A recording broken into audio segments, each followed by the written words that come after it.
TEBULO Zo'aya WAMAIGI YAO gofu Heza lala khögu wofanö TEBULO Zo'aya ibaloi ndra'o naso dödögu wangawuli khö-Nia Heza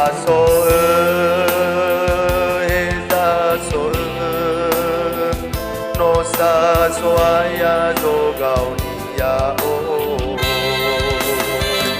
Aseselö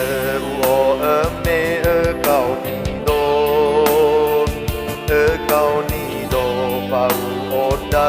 ndra'ugö Aseselö Ökaonido bawangalui bagulidanö Heza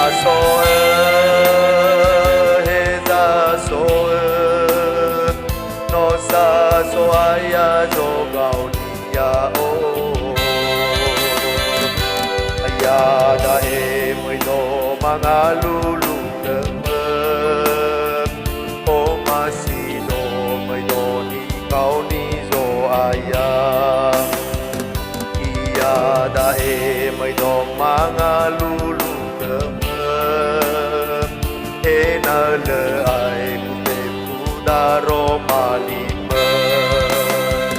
YAO Iada'e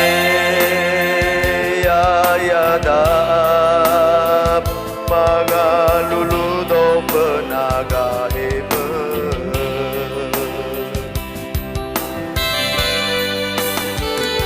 Aseselö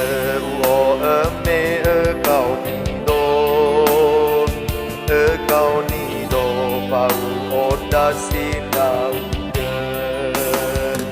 Aseselö Ökaonido bawangalui bagulidanö Heza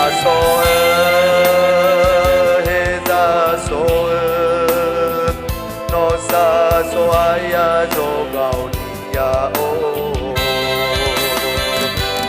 Iada'e möido mangalulu khö-Mö omasido möido nikaoni ZOAYA Iada'e möido mangalulu khö-Mö Ndra'ugö Daromali-Mö YAO Iada'e